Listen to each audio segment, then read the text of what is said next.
What's up guys, and check out what I found. It's a bendy flexi Venom figure thingy. Now if you saw my community post or follow me on Instagram, you'll see that I found this guy at Target and it seems to be a new figure line by Hasbro. Now some of you actually asked which review was going to be next, and it was actually supposed to be this Marvel Legends Mark 85 Endgame Iron Man, but this figure was too intriguing. I had to bump him up because I really can't see what he's all about until I bust him open, so Oh, and also on my Instagram post, if you follow me, you'll also see that I found the red Endgame Basic Gauntlet, finally. So go and let me know which one you want to see next, whether it's Iron Man or the Gauntlet, and I'll probably put a voting poll again, but until I put it up, you can just vote in the comments below. And with that said, let's go and get this review started. Now, starting with the package front, it has a pretty enticing design that caught my intrigue, although I'm not sure the form-fitting plastic on the front cover here was such a good idea because it causes a lot of glare, which makes it hard to see the figure. And here's back with some glam shots showing some of the bendy flexi positions as well as some legal far.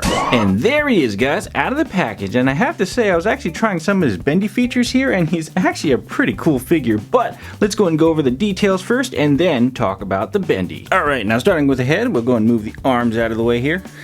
So awesome how that works. We get a design that's actually pretty decent. It's like it's kind of in between basic and cartoony and possibly a little bit higher end, so there's an option there. What's kind of cool too is, first of all, his tongue's nice and soft, so you don't have to worry about snapping it off. His head rotates, but it also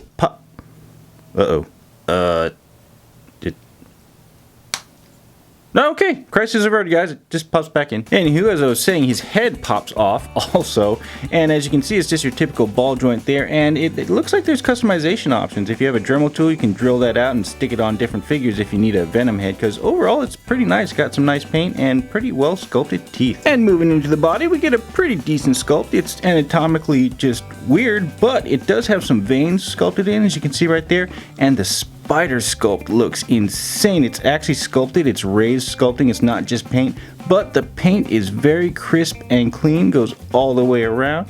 You can see under his elbow there and to the back, so that is pretty awesome. And his arms look pretty decent overall. They kind of look like kebabs that was made by a very unskilled person because of the gaps, but still they got veins and they got some muscle sculpting, some interesting little holes right there, probably for molding.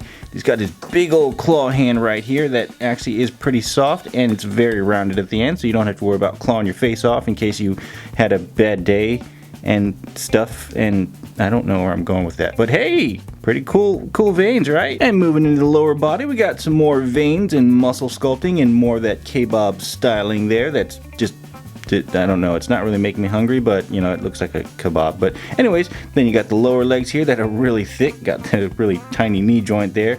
Kind of almost looks like a dinosaur's feet for that one if you just isolated it, but hey, still pretty cool. There's the bottom with pegs and legal jabber. Alright, now let's get into the cool part, the articulation. First off, his head rotates in a circle, just like all figures, and then that's where it gets interesting. Oh well, his torso is on a ball joint as you saw earlier. It goes that far back, that far forward, this far sideways, far the other side, and it also pops off if you want to. It's kind of interesting little ball rubber joint there.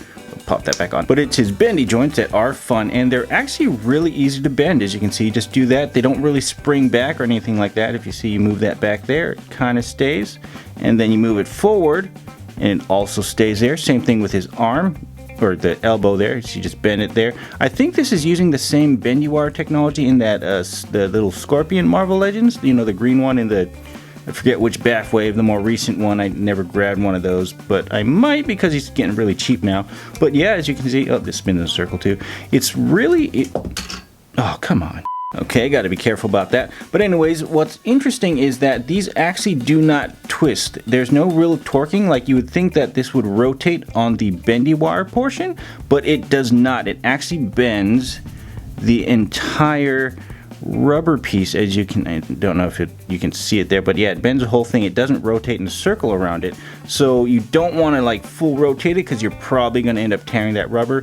And as for the arm, you can actually go decent forward even though it doesn't twist.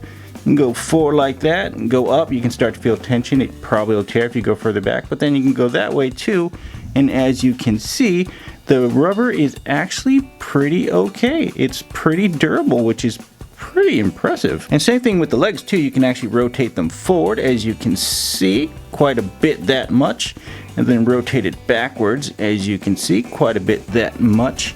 and the rubber portions there look to be intact and not compromised in any way, which is a plus. And of course the knee also bends substantially like that, and there's no like tears or even that little kind of white stress mark, which is impressive. I mean, I'm actually really liking this. This has potential. I mean, just think, if you're a customizer and you just like the sculpt in general, you can just kind of lop off his arm pieces right there, you know, the little rubber pieces, and then, you know, use mold or whatever, make the joints, and then you have a completely normal figure that has a pretty decent sculpt. So there's an option. But let's go and get him into some poses. All right, I'll just go and pose him live on camera for you so you can see just how well and easy he bends. Let's try to get him into a really cool pose there, and well, that didn't work. All right, let's try this again. Let's get him into kind of a maybe a bending, ready to fight pose there. Got that there. Let's see if I can get him to stand. Get his arm out, turn his head, and get that going there. Ooh, that's actually a pretty cool pose. Get him to stand. That will be the goal. If we actually, know what, do that there, and well, you know, okay, that's not working. Hey, there we go. We got him. Center him. Hey, check that out. Pretty cool, right? That was actually pretty easy. And then you want to do the splits, just bend him like that. And now he's doing the crazy splits. And if you want to maybe make him do like that, then suddenly he's doing that. Maybe grab his own head. See if we can make him grab his. Okay, that pops off way too easy. It's almost, it would be annoying, but it's also kind of comical. So I'll give it a pass. But anyways, we got that there, and I move this up here. Kind of, let's turn him into a little ball or something like that, and stuff. And okay, and yeah, the joint keeps popping off. Okay. Yeah, you get the point. There we go. See, it's a ball, kind of rolls. Yeah. And for its only accessory, it comes with this spider webbling piece right here, kind of like a little webbling. Got a little peg right there, and then a peg hole there. And it's fairly bendy overall, fairly stiff too, so it'll hold its shape. Now, one would construe that this peg would go into the peg hole there, but it just doesn't because of his fingers. Even if you try to get his fingers in, it doesn't work. It doesn't fit in there, and this way just doesn't work because there's no hole. So it looks like the way you're supposed to do it is just kind of get his fingers. It's so hard to see because everything's black there. But anyways, you just get his fingers in there and use his fingers as the tension portion. So as you can see, it's not in the peg, but he's got his web going there. So that's an interesting design. Maybe it's something that'll work with the other figures. I don't know. Maybe I'll get more. I don't know. It's pretty cool. And now for some comparisons. Here he is next to some Marvel Legends Spider-Mans, as well as the recent released and super awesome Far From Home Marvel Select Spider-Man and Venom. Here he is next to some basic foos. They actually scale pretty well together. And finally, here he is next to some Star Wars Black Series from the new Mandalorian show, and episode 5 just dropped, and I will be watching that immediately after filming. Well guys, overall I give this figure a winner chicken dinner rating. The bendy flexi joints are surprisingly effective and robust, and discounting the easy to pop off waist, it is easy to pop back in, so that's not so bad. I may actually get some more. Who do you guys want to see next if I do? Or do you think this figure line is just total rubbish? Anywho, don't forget to let me know if you want to see the Red Basic Gauntlet or the Legends Mark 85 Iron Man next. Thanks for watching, and I'll catch you guys in the next one. Peace.